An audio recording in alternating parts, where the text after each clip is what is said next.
Okay, recording, check. Okay. Alrighty. Well, thank you for joining us for the College of Education presentation here. We will briefly introduce ourselves, and then we've got a short presentation for you, followed by Q&A. So feel free to use the chat function throughout our time here to ask questions as we go, and then we will just answer all those at the end. So my name is Rachel Rowe, and I am an advisor here in the college. I've been here about 4 years and am originally from Chicago. I am Brad Coates. I'm an advisor and an instructor in the College of Education. I've been with the college for the past 9 years, and I am originally from Northern California. Hi, my name's Catherine. I have worked here for a couple of months, and I work with students that would like to become high school teachers, including STEM educators. Okay, so as we get into this presentation here, this is now our third attempt, but only our first day of doing this presentation on Zoom. So thank you for your patience as we navigate this. And like I said, please feel free to ask questions as you think of them with the chat function. We will address it at the end. And we do have 2 of our wonderful students on with us as well who will help answer questions. So anything that would be helpful to get a student perspective, you will also be able to hear directly from them as well.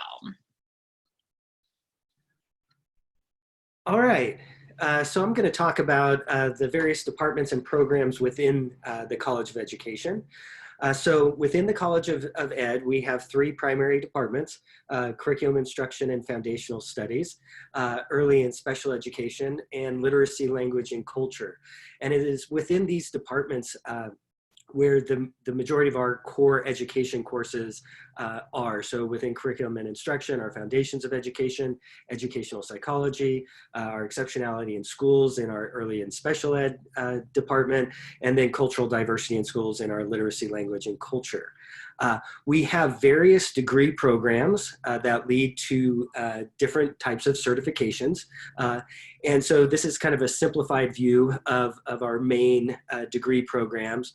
Our elementary education degree will certify you K through 8 in a general education department or classroom department. And you will have an endorsement area as well within your elementary ed degree. And that's kind of a specialty area. So whether it's a literacy endorsement, math endorsement, social studies endorsement, or teaching English to speakers of other languages. Another degree program is our early childhood, which is more of a special education interventionist degree, and it is focused from ages from birth to 8 years old to about 3rd grade. Our special ed degree certifies you K through 12 in a special education environment. Now, we also have dual certification degrees. Those are not double majors, but it's more of pairing up these different degrees to get both certifications. So as an example, you can be a dual special ed, elementary ed major, and you would have the certification in both the elementary ed area and the special ed area. We also have a degree program for a non-certification route, and that is our educational studies degree. And so that is for individuals who are interested in a career within education, but not necessarily as a classroom teacher, because that degree would not lead towards license and certification, however, would provide multiple opportunities for a career within the education field. Now, I will talk about the different departments and programs that are outside of the College of Education. So secondary education is actually housed outside of the College of Ed, although we are connected and we do partner with these different departments. So as an example, if, with certification with secondary ed, the certification is 6 through 12. As an example, if you wanted to be a high school history teacher, you would actually be a history major with a secondary education emphasis. So you would take many of the content area courses within history initially, and then start taking your education courses and into your student teaching. Another program that is also secondary ed focused is our I Do Teach program. And that is for all of the different STEM fields. So if you wanted to be a biology teacher, chemistry teacher, math teacher at the secondary level, you would go through the I Do Teach program. Now, for more information with regards to secondary ed, Catherine introduced herself earlier.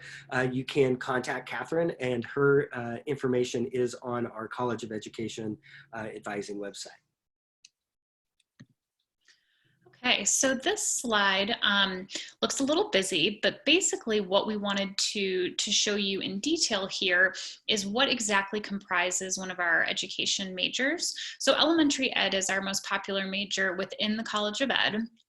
This advising checklist on the right here, you can see it lists every single course that you'll need to take from day one to graduation in order to complete this degree. The top half here above the gray line, that's what you'll take during your first 2 years. So really if you're doing a traditional 4-year degree plan, your first 2 years, you're doing all of your lower division courses. And once these are complete or in progress, then you apply to what we call the teacher education program. And when you're admitted to the teacher education program, that's when you take your upper division methods courses. So you start out with more of your theory-based courses and then move into more of your practice-based courses. So how to teach math, how to teach science, things like that. So your teacher education year is usually your junior year here. And then your senior year is what we call your professional year, and that is your student teaching year. So over the course of this degree here, we do build up the amount of time that you are doing field work, that you're in the classroom. So in your first year or two, you'll be in this LLC 200 course that maybe has 20 hours over the course of the semester of field work. Then your LLC 340 would have 40 hours over the course of the semester, all the way up until your last semester of student teaching, where you are in the classroom 5 days a week, kind of all day, every day. And then this advising roadmap on the left here just really walks you through what to expect from start to finish with the program. So like I said, you'll take your lower division courses. By the time you apply to the teacher ed program, you do need to have a 3.0 GPA, and you'll need to take the first of the praxis tests required for certification. So the praxis is just the standardized test that the state of Idaho requires for certification. Oops. So I mentioned professional year. This is your last year, your last 2 semesters within your 4-year degree. And that's a kind of a perk that some education programs in other states don't have, that everything start to finish for us can be done in 4 years. So in that professional year, when you're in the classroom, you will be placed in a classroom with a mentor teacher. So if you're in a 3rd grade classroom, you are kind of working with, co-teaching with that mentor teacher. You'll also have what we call a university liaison, and that's a Boise State faculty member who is really your additional support person throughout your professional year. So this person will meet with you individually weekly or every other week to check in to see how things are going, talk through any questions or concerns that you have. And this person will also observe you teaching your lessons to give you some constructive feedback. You can also think of your professional year as a year-long interview. And we don't say that to make you afraid or stressed out, but rather to illustrate the opportunities that your professional year can open up for you, because you will be in the schools, you'll be in the classroom, you'll be getting to know teachers and principals for an entire year. So it gives you a wonderful opportunity to really make a name for yourself, to really show people how professional you are, how committed you are, that you go above and beyond expectations. And that really goes a long way into opening up job opportunities. So that's what we meant when we say professionalism and networking. That's something we always want you to have on the top of your mind during your professional year. Another great thing that we offer during your professional year is we do a career fair every April for all education majors. Our teacher education ambassadors, our student group, they really help us put this on. And this career fair brings in districts from all over the Pacific Northwest, not just Idaho, but surrounding states as well. And these districts are looking to hire you. We always have to cap the number of districts we can let in. We always have a waiting list because we have more people who want to hire our students than we do students to hire out, which is a good problem. So, so if you're still looking for a job in April, this is a wonderful, wonderful opportunity to meet with people who actively want to hire you. Something that usually comes up when it comes to looking for jobs is, if I get my teaching certificate or certification in Idaho, do I have to stay in Idaho, or can I go elsewhere? The answer is yes, you can go elsewhere. Idaho has reciprocity with something like 47 of the 50 states. And so you would finish your degree here, you'd get your certification here, and then you could get a job in California, and they would have you do some sort of minor thing, meet some minor requirement to transfer that certification. So I think California has their own version of the praxis tests, those standardized tests. So they would say, great, you're hired, we just need you to take our tests. So a really minor thing. All right, so without getting into too much detail about the requirements for a degree at Boise State, I do want to just highlight a couple things that are more unique to the College of Education. So because we are graduating future educators, we do hold our students to a slightly higher standard for what we consider to be in good standing to progress through the program. So the university considers a C- or higher as a passing grade, but in the College of Ed, we do require a C or higher. And then, like I mentioned earlier, by the time you're getting ready to apply to your teacher education year, you do need to have that 3.0 cumulative GPA. That doesn't mean that if your first semester was rough and you had below a 3.0, that you can't be an education major. It doesn't mean that at all. It just means by that fourth semester or so, you do need to have it up to a 3.0. And then the university, in order to earn a degree here at Boise State, you do need at least 120 credits. As you saw from our advising check sheet, we pretty much fill all of those up for you with your education degrees. So typically, unless you're bringing in transfer credit or something like that, you probably wouldn't add a minor or anything because it would extend your time to graduation. But that said, now with concurrent enrollment and AP credits and things like that, everything would be an individual situation. All right, so I will turn it over to Josh from TRIO, who has joined us to speak about their program.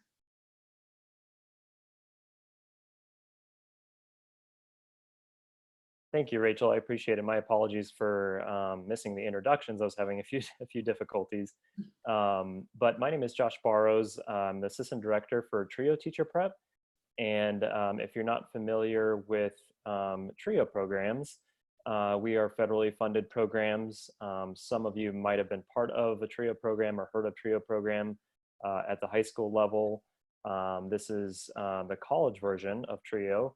But TRIO programs, the students who we serve are students who identify as first-generation college students, and that definition means that neither of your parents or legal guardians possess a four-year bachelor's degree. If you have a sibling who's currently in college or has completed college, you're still considered a first-generation college student. And so we serve first-generation college students, students who are limited income, and that general indicator would be if you, as part of your financial aid award package, had received a Pell Grant, you're most likely going to qualify for the income level. And then the last group of students that we serve are students with documented disabilities, so students who might have, whether it's a physical disability, cognitive disability, or a learning disability. So in order to qualify, you don't have to match all three of those. But if you're one of those three populations, then you'd qualify for TRIO. And what's really unique about TRIO Teacher Prep is that we specifically serve students who are majoring in education, in any field of education. And so what we do is we just provide an extra support, and really that comes in the form of working individually with an educational specialist. Adriana Veloza, who's my colleague, works with most of our students in teacher prep. I work with some as well. And we are not meant to replace your college advisor. We're just meant to be another support person. And so we may cover some of the same topics, but often it's good to kind of be getting some of that messaging from multiple people. And so we're really meant to be that extra layer of support. So you'll have individual support. We also offer services with praxis support, which is really important, since that's going to be several, as you saw earlier in the presentation, several different kind of benchmarks along your path of earning your degree. And so we provide resources to help you prepare for the praxis. And then we do provide peer tutoring. So we have students who we hire to provide specific tutoring for courses that you might request. And so we provide peer-to-peer tutoring. We provide professional development opportunities. And these are really fun. This is one of the things that I enjoy talking about. And for example, we've sent students in the past to different conferences that are out of state. Teaching Tolerance was one organization that we've sent students to the last 3 years, in Denver, Houston, and where was the other one? I think it was in Houston twice. And so these are just opportunities where we are able to use some of our funding to send students to travel. So we cover all the registration costs, all the travel costs, and you go with a group of your fellow TRIO students. And it allows you an opportunity to perhaps learn a different perspective of content that you're getting in some of your classes, but more importantly, just to be able to network with teachers that are currently in the field. And so really being able to network, understand perhaps some perspective of what teachers in other states might be experiencing within their own schools and districts. So that's a really kind of fun opportunity that we provide with some of the funding that we have for students. And then one of the last things that I'll mention is financial literacy, which is somewhat kind of like an education of understanding finances and personal finances. But part of that does include some scholarship money that we're able to award as well. So these are all free services that we provide if you meet one of the three qualifications for eligibility that I had mentioned earlier. So if you're interested and you want to learn more, we are on the second floor of the College of Education, but for the time being, obviously with the closure, you can find us online just through the College of Education website. Our application is on that website. And so if you're an incoming student, transfer, or incoming first-time freshman, you can find our TRIO Teacher Prep through the College of Education. And then there's a link on our webpage to apply. It's a very short application. We just want to know some simple background and submit that, and then we'll get in touch with you. And so, yeah, hope that you, if you're eligible, able to apply, and I'll stick around in case any of you have any specific questions. So thank you, Rachel. Thanks. All right. So one thing that we like to stress in the College of Education is that it really is about the people, that we are a community, and we try to create a community atmosphere through the relationships we build through faculty, staff, and students. We're a small college, so we really get to know each other, and we're here to support one another through our students' time here through our programs. We have student-led organizations such as what was mentioned, Teacher Education Ambassadors, which we have a couple students here on this call that will talk about that program as well. But we like to think of ourselves as really built on a developmental model. We're here to support and serve not only our students, but also just the general P12 community here in Idaho as well. And so we want to work together, and we feel really proud of those relationships that we've built within the university and outside. All right, so real briefly, we do want to address the current situation here that is on all of our minds. The takeaway that we just want to let you know is that Boise State is completely prepared no matter what fall courses bring. The university at large is preparing for totally normal, back to all in person in the fall, and they're also preparing for the other extreme of everything continuing remote, or anything in between, really. So Boise State is in a really good position to be prepared for this compared to a lot of other schools, because we do have a lot of our students who have already taken online courses. And so our university at large, as well as the College of Education, is quite experienced at offering courses online and making sure that instructional quality is the same that you would get in the classroom. So just know that no matter what the case is for the fall, you will be able to take education courses and foundational courses, anything you need, and they will be Boise State courses, whether they're taught in person or remote. All right, so at this point, I would love to have our friends from the Teacher Education Ambassadors introduce themselves and just let us know maybe where they're from and what their majors are. And then Catherine has been monitoring our chat function, so if anyone has asked questions as we go, then she will pose those to us as a group and we can respond to any of your questions. So I'll turn it over to Claire and Callie. Would you like to start off, Claire? Yeah. So I'm Claire Connor. I'm from Oregon, and I'm majoring in one of our dual degrees in early childhood and elementary education.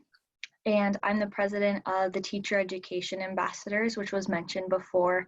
We're a student organization, but we're housed in the College of Ed. So we have a lot of really cool opportunities to see what opportunities we have in the future for educators. We get to help out, like Rachel said, at the career fair, at mock interviews, we get to give tours, and we get to see our older peers walk through the process of interviews and be able to give them support and also learn from their experiences. So because the College of Ed is such a great community, being a student organization within that is really, really neat. Hi, so my name is Callie. I am from Vancouver, Washington, which is about north of Portland, and I am studying dual elementary education and special education here at Boise State. And Claire kind of touched more on like what the club does, so I guess we can just lead on to questions now. Perfect, thank you. So far, nobody has asked a question in the chat. Okay. All right, this is the time if there are any burning questions. Oh, here we go. Okay. Can I study abroad during my junior year? Good question. Good question. It would be a little difficult to study abroad during your junior year because when you think back to that advising check sheet, that is your teacher education year. And so that's when you're taking your upper division methods courses, and those courses aren't going to be offered abroad. So when we do have education majors interested in studying abroad, we do tend to recommend going abroad earlier rather than later. Maybe your first semester of sophomore year, your third semester, before you are admitted to the program or start your professional year. We do also have a number of education students who elect to go abroad during the summer, just so they don't have to kind of plan ahead as much as to how to fit in all their required courses. So the main piece of advice I would say is if you're interested in studying abroad, be sure to let your advisor know that as soon as possible, even at the point of orientation when you start registering for your first semester of classes, so that we can try to kind of hold off on anything that you might be able to take abroad.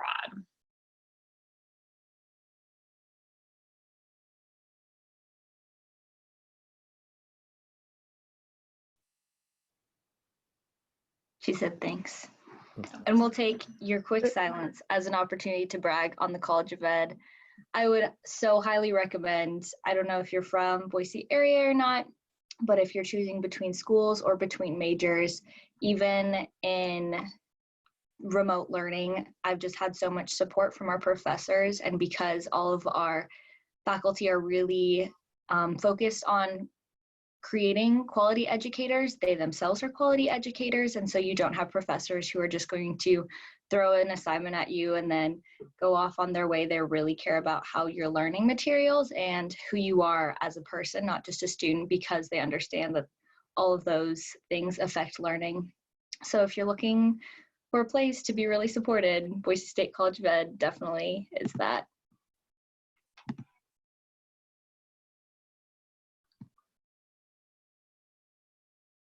There are no further questions.